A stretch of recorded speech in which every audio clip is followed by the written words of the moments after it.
as we sort out what has transpired in our school community. While we cannot share any specific details of this ongoing investigation, we can share that the incident occurred at the end of our normal school day. While our learners were being dismissed from their last block class, going to football or band practice, or boarding their buses to go home, gunshots rang out in the football stadium parking lot located on the south side of the school, where kids who drive to school park their cars. Administrators and teachers who were on duty at the back of the campus or east side of campus, where our bus loading zone is located, immediately sprang into action to get all the kids who were outside in a secure location. Out of respect for the families and the ongoing investigation by law enforcement, we are not releasing the names of the individuals involved in the incident at this time, and we will not do so until permission has been granted by the family. We have been in contact with the families, but as you can imagine, stating that they are going through a difficult time at this moment is an understatement. So once again, I am not sharing information about them or their children until given permission to do so. We are working alongside law enforcement's ongoing investigation and will share additional information once their investigation concludes.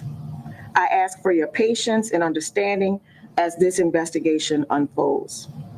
We value transparency, and we also want to provide accurate information and avoid speculation and unfounded rumors.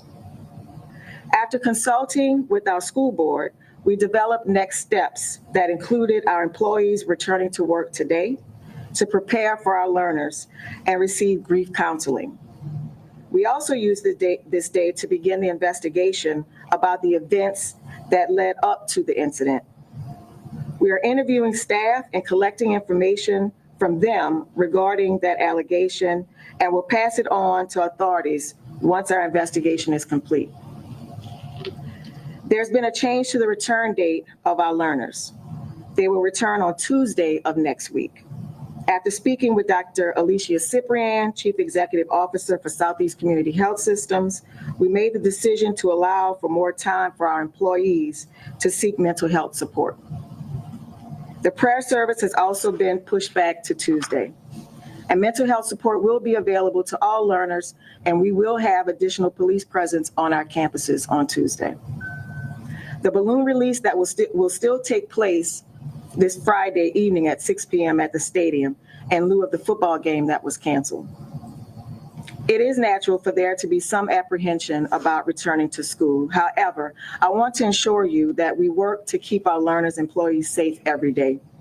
For example, thanks to the Stronger Connections grant provided by the Louisiana Department of Education, we recently installed a new digital sign-in system that tracks all visitors on our campuses. And we are in the process of upgrading our security cameras to the latest technology. We do not have a resource officer on our campuses, but we utilize the free Rave panic button system provided by the governor's office that alerts key personnel when unwanted activities occur during the school day. We formed a CAPS program last school year. CAPS stand for the Community Action to Protect Our Schools. These are volunteers from the community who we asked to come and monitor our hallways and serve as an additional layer of protection for our kids during the school day. Our classroom teachers have written protocols in our crisis response plan, and we have drills to prepare our learners for those various emergencies. To the St. Helena community, a senseless tragedy that we have seen on campuses around the nation struck here at home. What should have been a routine afternoon dismissal Tuesday at our school turned into a day that has shaken our close-knit community to its core. But we are strong, and as we mourn, we are also taking steps to bring our community together around ensuring the continued safety and well-being of our schools, our learners, and our employees. I'd like to thank everyone who offered their prayers, kind words, and support during this extremely difficult time. We have received an overwhelming number of calls, texts, and emails from people across the state and nation, sending their prayers and well wishes. We are all grateful for that. I'm grateful for the swift action of our employees and police officers who were there. I'm grateful for the outpouring of support from organizations like Southeast Community Health Systems, Southeastern University, and the Louisiana Department of Education, and surrounding parishes. I ask that you continue to uplift the families and our entire school community in prayer and remain patient as we go through this difficult time. At this time, I'd like for each member of the panel to come to the podium, introduce themselves, and say a few words. And we will begin with Dr. Cyprian.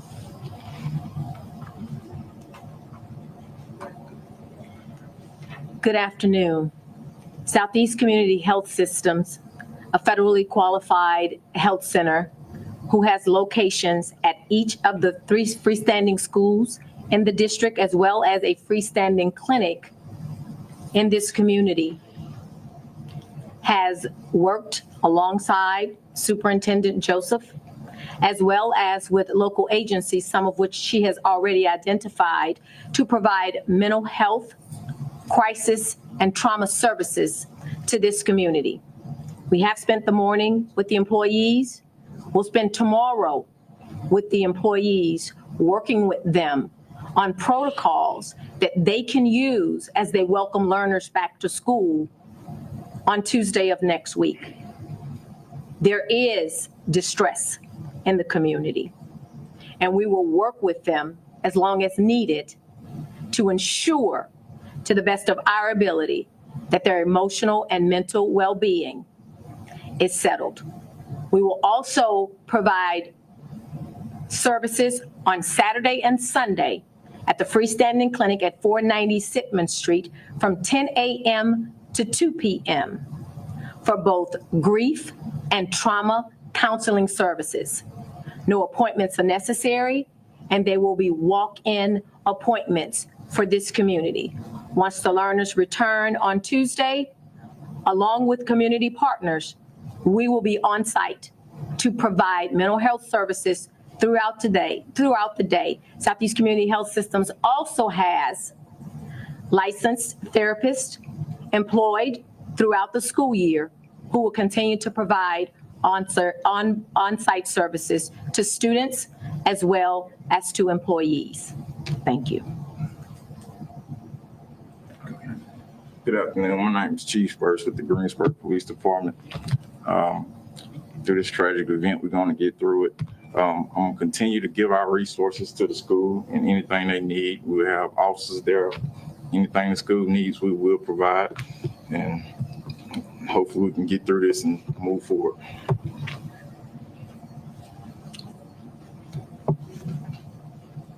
My name is Joe Cheney, Chief of Operation for the St. Helena Parish Sheriff's Office.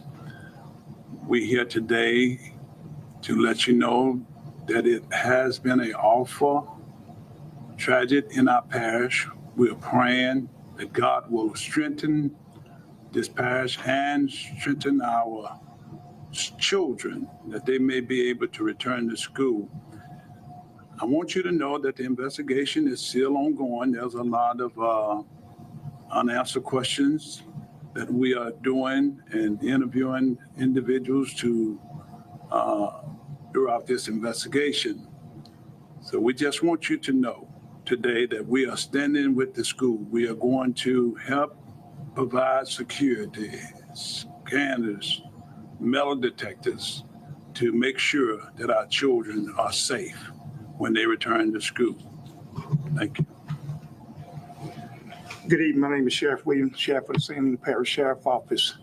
Yes, it's been a tragedy in our community, but we stand fast and ready and firm with the superintendent in getting through this. This too shall pass, but in the meantime, we are going to work diligently with state police, the detective division, and long make the investigation. And next week sometime we will do a press with the DA's office, and maybe we will have everything together. But right now, by dealing with juvenile, we want to hold back on everything. Don't want to handle the investigation, and just go day by day and get all the evidence, everything in place. Once we do that, the sheriff office will release a press conference with all the news reporters. But at this time right now, we're standing here today with the superintendent and with the community.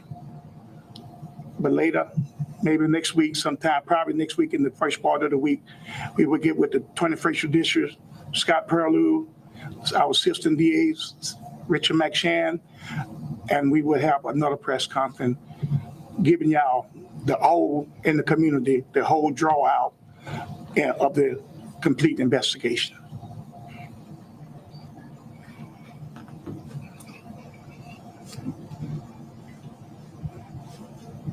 My name is Joyce Porter. I serve as District 1 school board member. I'm here in support of our students and our superintendent and the community.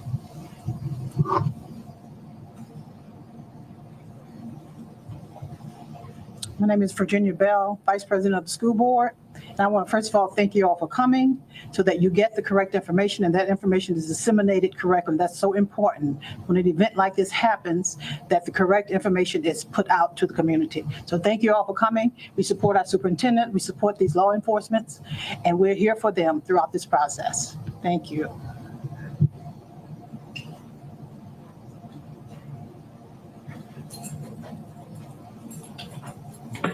Hello, my name is George Hughes. I'm a member of District 4, and I'm here in support of the superintendents and the sheriff department and everybody else in this community. Thank you. Good afternoon. My name is Randy McKee. I serve as General Counsel to the St. Helena Parish School Board. I'm here as a member of the team to offer support and guidance with Dr. Joseph and the school board, who I've enjoyed a great relationship with.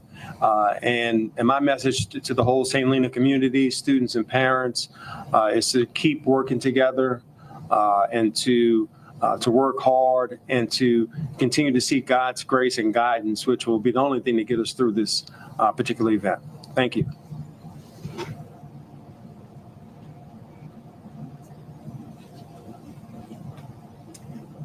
All right, are there any questions at this time? Can you all tell us exactly how the alleged suspect brought the gun on campus and where exactly did the gun come from to fill out this office? We're gonna delay that information because the investigation is ongoing at this time. We know this is a small community and everyone pretty much knows everyone. Is there any concern of retaliation from either side in terms of families? At this time, we haven't got any calls of any threats to any family that was involved in this tragedy. And the detective division and also state police we are monitoring the Facebook page. We are monitoring all social media and seeing what key players, if any, involved on this. But at this time, we haven't had any kind of retaliation yet. And we were told this shooting was a cause of like bullying. Was the school aware of bullying? And if so, how long has it been going on? Were there any steps taken to address it, or was this even reported? All this is ongoing investigation, and we will release that at a later time. I will back that up too. I mean, could this shooting have been preventable? Because I've been told that bullying is a huge issue in your high school because you guys combine the middle school with the high schoolers, and that's allowing the youngins to be with their older kids, and it's really creating a problem. So is this something that may have been prevented? We don't know at this time. It's still an ongoing investigation. If it is, it should show in the investigation. What are the exact charges that the alleged suspect will face, and do you all plan to charge that person as an adult? I can hear you, sir. Can you tell us the charges that the suspect will face, and do you all plan to charge that person as an adult? It's an ongoing investigation, but look like the charge is going to be for second-degree murder. It's going to be aggravated second-degree murder, battery, aggravated battery, and also containing a firearm on the school campus. And will he be charged as an adult? That's going to be the 21st Judicial under Scott Perla. Do you know when the juvenile will go before a judge? I couldn't hear you, ma'am. Do you know when the juvenile will go before a judge? He had a 72-hour hearing this morning. How are the other two students doing? The other two students that were injured? We haven't heard from the hospital yet on the other victim at this time, but the detective division is working closer with them. But there was a 72-hour hearing this morning for the juvenile. You mentioned protocols in the school for, I guess, incidents or training that you may have done for school. Were those implemented or acted upon for this event? That's going to be a question for the superintendent. Yes, our normal dismissal lasts between 15 to 20 minutes. So within that time, yes, our teachers who were on duty, they sprung into action and did exactly what they needed to do in order to get our kids in a safe location. Now, we spoke with some parents, and they said they were concerned because they didn't get any type of notification, automated message, or email. What steps were taken to notify the families and the community and the parents of those students that attend that school? Right. So there was a lot going on within that short amount of time. And when the police officers arrived on campus, our staff went into action and we were assisting and making sure that the area was secure. Once we got to a point where we were able to notify the community, we did so. And how was that done? Was it via email? We did it through our social media and also through, we can text message all of our community, yes. We all now plan to have an SRO at the school now following what recently just happened. We are absolutely working on that. It would be, I believe, to our best interest if we did have one. But like I said, we're going to work with the Sheriff's Department to definitely work on that. How does this community start to heal? How do you start that healing process? Well, it starts with having relationships with Southeast Community Health Systems and other organizations that will provide mental health services to all of our employees and also our, our learners and their families. And so we're very grateful to have that support from them. Like we said, today was the day that our employees returned, and they all day today are receiving the mental health services. And as a result of today, recognize that we do need to push the date of the school back to give our employees more time to process all what has happened. And going forward, how will you guys address bullying in your schools? So we already have protocols to address bullying. And you also have to understand that bullying doesn't just occur at school. Bullying can also occur within the community. And with social media and all of the other avenues in which kids can communicate with each other, a lot of times schools are caught off guard. And I would say that that could be a situation here and it happens a lot, where our kids, communicate via social media, and they have all of these back and forth conversations and all kinds of things happening. And when they come to school, all of our employees are caught off guard because we are not aware, unless someone signals to an employee that, hey, look, something is happening. But we do have protocols in place, and we do take those protocols seriously, and we do what is necessary to ensure that our kids are safe on campus every day. Is there any advice to students or parents who have kids that are dealing with bullying moving forward, some advice or some tips that they can use to prevent a situation like this? Well, the first thing they need to do is let us know. A lot of times kids endure that type of situation and they don't notify an employee, they don't notify an adult. So they keep that within themselves and they just handle it or, react in the ways that they react. So my advice to kids and to parents and to anybody listening is to, notify someone, let someone know what's going on. And if that person isn't doing anything, then notify someone else. But we have got to be aware and got to be notified when things like this occur.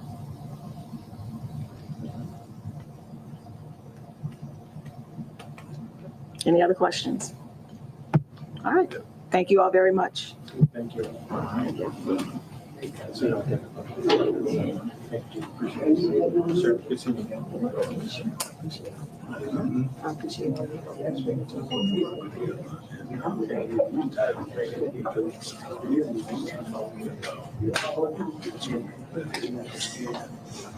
No, yeah.